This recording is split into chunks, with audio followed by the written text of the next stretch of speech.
Talaga? Promise? Maraming salamat talaga, Ari. Alex, nandiyan ka ba? Dala ako para sa... Jakes! Hindi. Okay lang. Pasensya na. Nakaabala ako sa inyo, ah. Nagpunta lang kasi ako dito para humingi sana ng tawad. Ibigay sa'yo to. Iwanan ko na lang dito. Di, Jakes! Nagkakamali ka ng iniisip mo! Jakes! Teka lang! Magpapaliwanag ako sa'yo! Mag-usap naman tayo! Alam ko, galit ka sa akin kasi hindi kita sinipot nung date natin. Oo nga, Kylie, okay lang. Promise. Pati, may iba lang akong iniisip ngayon. Parang, alam ko nang iniisip mo. Alam mo na rin ba? Sinabi ko sa'yo ni Ari. Oo. Sinabi niya sa akin lahat. Sabagay, may point ka. Pero, mahirap kasi mag-isip kapag nandun na sa harap mo yung kausap mo eh. Sige, ganito na lang. Tara, samahan kita. Aba, di pwede. Kaya ako napapamak dahil sa'yo eh. Anong ginagawa mo dito? Umuulan, oh. Saan ka pupunta? Susunduin ko sana si Aizen eh. Nandiyan ba siya sa inyo? Si Aizen ba? Nandun sa bahay. Nakabihis na yun. Malamang papunta na rin yung kabayan. Sakto yung punta mo. Ganun ba? Tara, sama ka na sa amin. Punta tayo sa bayan. Tagal ka na namin di nakakasama. Hindi pwede, Kylie. May mga gagawin pa kasi ako eh. Marami akong lakad ngayon. Siguro sa susunod na lang. Alam mo, Jex, alam ko may tampuhan kayo ni Alex. Pero magkababata tayo. Dapat una pa lang inaayos niyo na yung problema. Hahayaan mo ba na masira yung pagkakaibigan natin dahil lang dyan? Bakit naman? Ako gusto ko mag-aral sa ibang bansa, tapos ikaw gusto mo mag-aral dito. Sa akin naman, okay lang kahit saan. Pero, sabi kasi ni Mami, di na daw niya ako nakitang lumaki. Kaya dito lang daw ako mag-aral. Ayaw mo ba? Hindi sige. Babalik na lang ako sa ibang bansa. Joke lang. Eh di kung sa ibang bansa ako nag-aral, wala kang makikilalang pogi. Alam mo, di mo ba nararamdaman? Ang lakas ng hangin, no?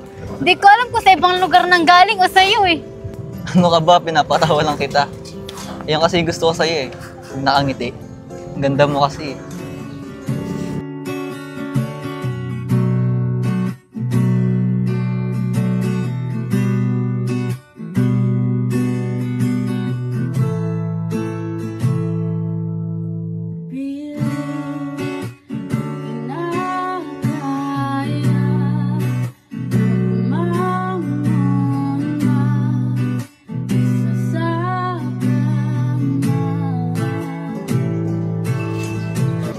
Pagkapon ko lang punta.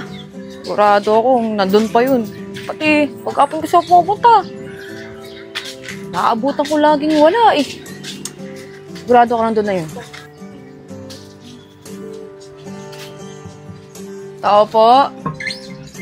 Tao po. Jex, nandiyan ka ba? Parang wala na naman tao ah. Tita Melo? Aizen? Wala na naman sila. Uy, Alex! Nandyan ka pala. Tari ka, pasok ka. Sige, Aizen. Salamat. O Alex, napunta ka dito. Tari ka, upo ka. Sige. Aizen, bala ko sanang tanungin kung nasa ng kuya mo. Tagal ko nang hinahanap yun eh. Ay Alex, wala sila dito eh. Umalis sila na Mami. Ba't nung pala hinahanap si kuya? Wala naman, gusto ko lang sana siya makausap. Kaso nga lang, iniwasan niya ako. Baka naman may alam ka, saan ko siya pwedeng hanapin.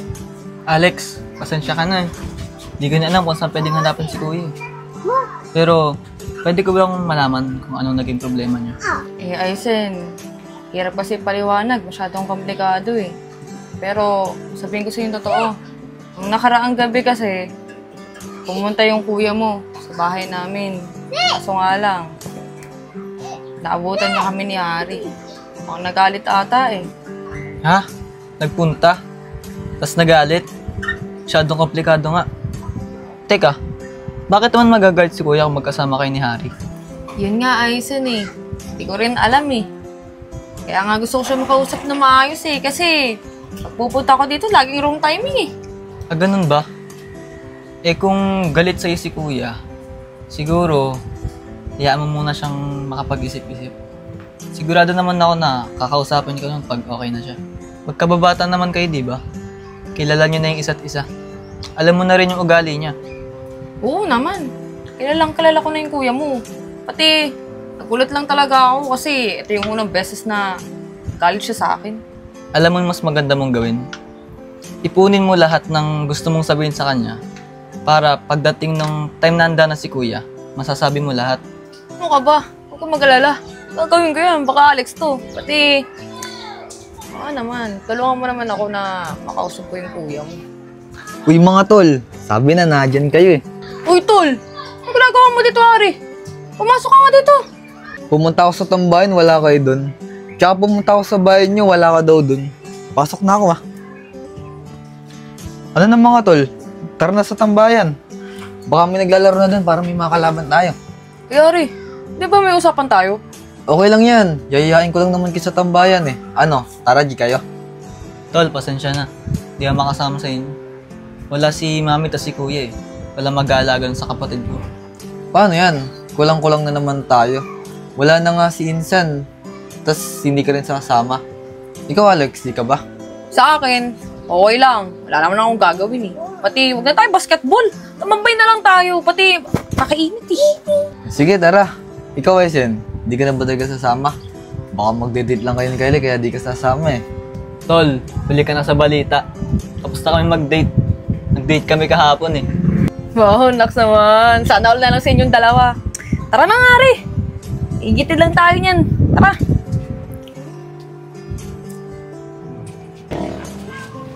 Alam mo Alex, para mawasan yung bigat ang nararamdaman mo, tumambay tayo sa paborito mong tambayan. Paborito kong tambayan? Hindi lang naman ako yung gusto ng tambayan na yun. Paborito din namin ni Jackson. Oo na, sige na, tara na. Hirap talaga sumakay dito. Hirap tricycle. Ganda dito, no? Parang ikaw. Tigil-tigil mo ako sa ganyan mo. Ito naman, di mabiro. Alam ko na bakit favorite mo ni Jax tong lugar na to. Nakaka-relax dito sobra. Alam mo ba, si Jax ang nagdala sa akin sa lugar na to. Ang panahong malungkot ako kasi umalis si mami tsaka si daddy. Dinala niya ako dito kasi sabi niya ito daw yung lugar na nakapagparelax sa kanya. May ba ako, Alex? May chance ba na magmahal ka ng ibang tao?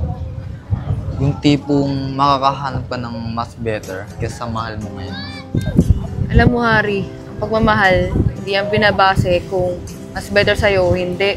Ang pagmamahal kasi, para sa akin, is yung tanggap mo kahit nahirapan ka na.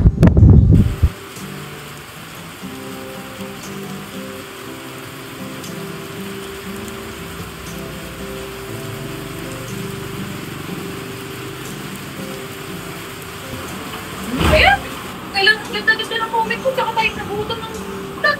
Kaya mo eh. Tara, marami ko. Ang ganda pa naman ng kwentuhan natin, nabutan tayo ng ulan. Okay lang yun. Kasi, anong gusto mo? Doon tayo abutan ng ulan. Ikita mong bundok yun. Ayoko, no? Nakakatakot dun pag madilim.